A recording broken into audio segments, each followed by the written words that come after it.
What is the cringiest thing you have done to get a crush's attention?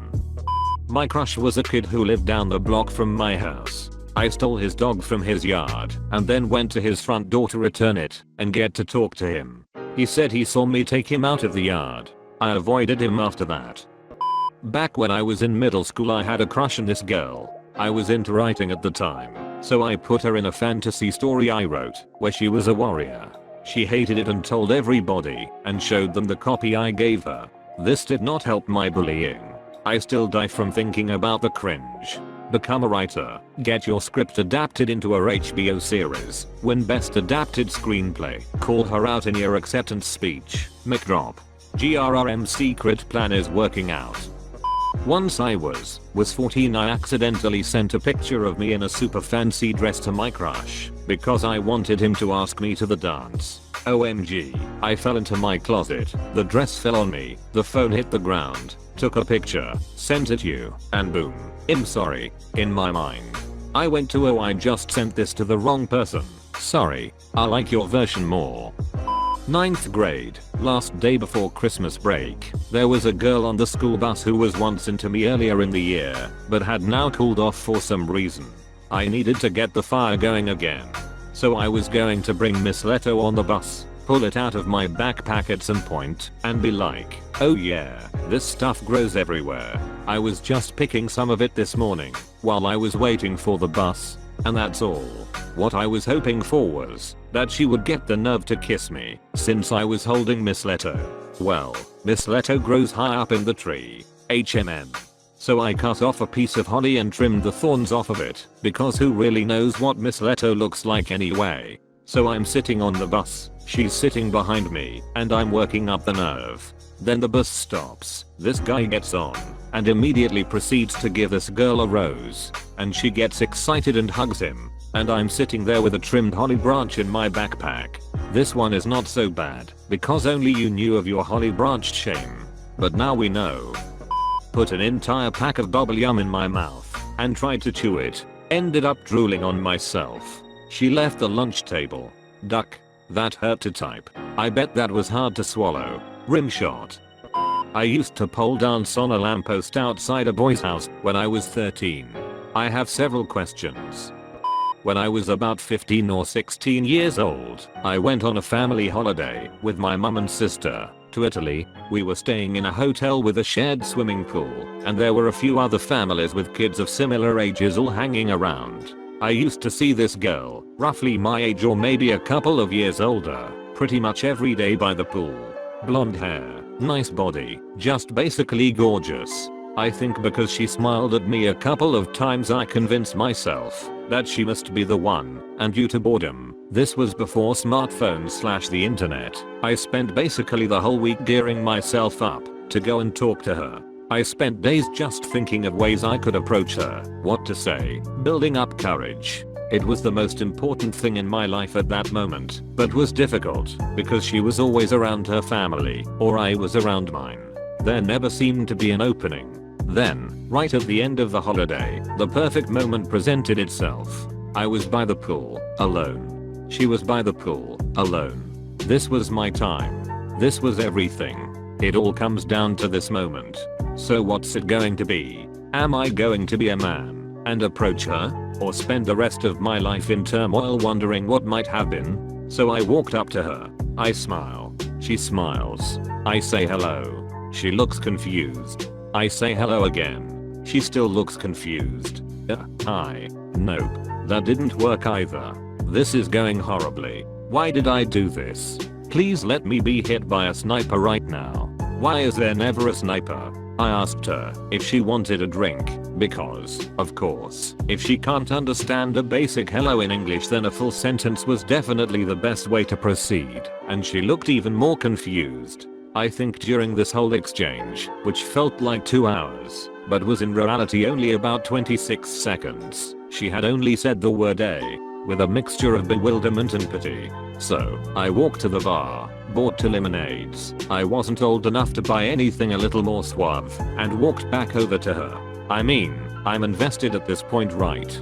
No point in backing out now, otherwise I would have just made a total fool out of myself for absolutely no reason. I place her lemonade down next to her. She says thanks. So she did speak English, the ducking liar, and I swagger away feeling like James Bond. Until I dropped my glass, which smashed into tiny pieces, most of which went into the pool, which then had to be evacuated while the staff cleaned glass out of it. And I got told off by the lifeguard right in front of her and her family, who had since returned and were all staring at me. Hit me up if you need advice on how to approach the ladies, fellas. In elementary, I went to school with a couple dudes that were very gymnastically inclined. They would do a double backflip off the swings instead of just one. They would do flips off the monkey bars, standing backflips, wall flips, you name it.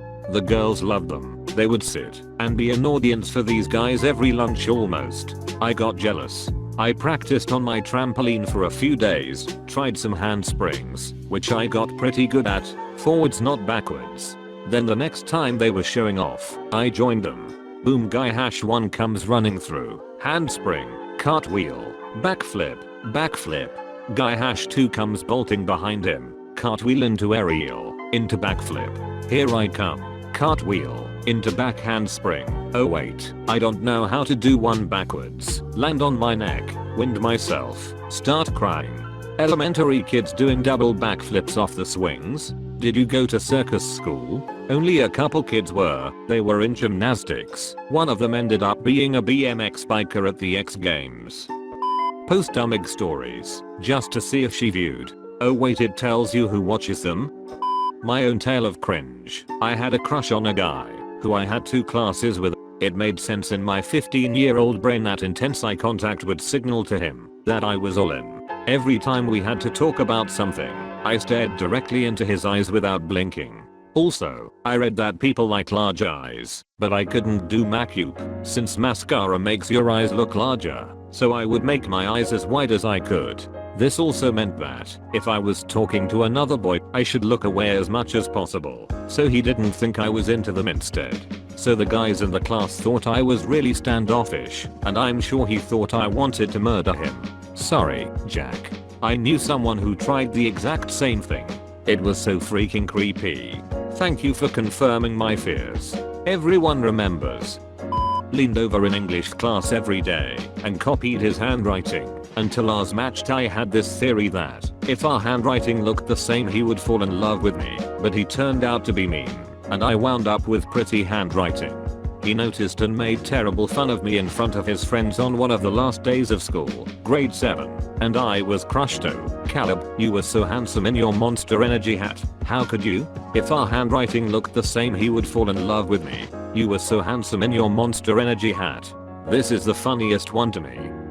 Back in high school, I had an absolutely massive crush on a boy in my English lit class. Let's call him Jim.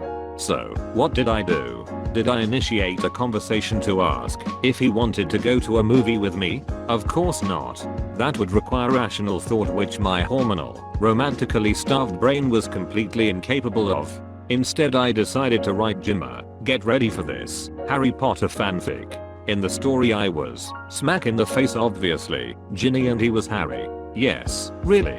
I actually handed him this masterpiece of literature in class with a quick, "Here, this is for you," blushing a nice deep shade of red. I realized my mistake almost immediately, but short of yanking it out of his grasp, and I was really considering it, it was too late to do anything. After that, I made it my mission at school to avoid seeing him as much as possible. There was no eye contact and definitely no conversation. There is a happy ending to this story though. I actually started dating Jim a year after high school. We have been married for 9 years now. He still has the story. Whenever he wants to tease me, he will bring it out and read it. I still turn a beautiful shade of tomato red, just like I did 14 years ago. I confessed to her that I liked her friend, so she would help me get with her. I did it so I could spend more private time with my actual crush. Worked like a charm. 14-year-old me was a genius. Plot twist, she agreed to help you so that she could spend more alone time with you. That's what you call a double bamboozle.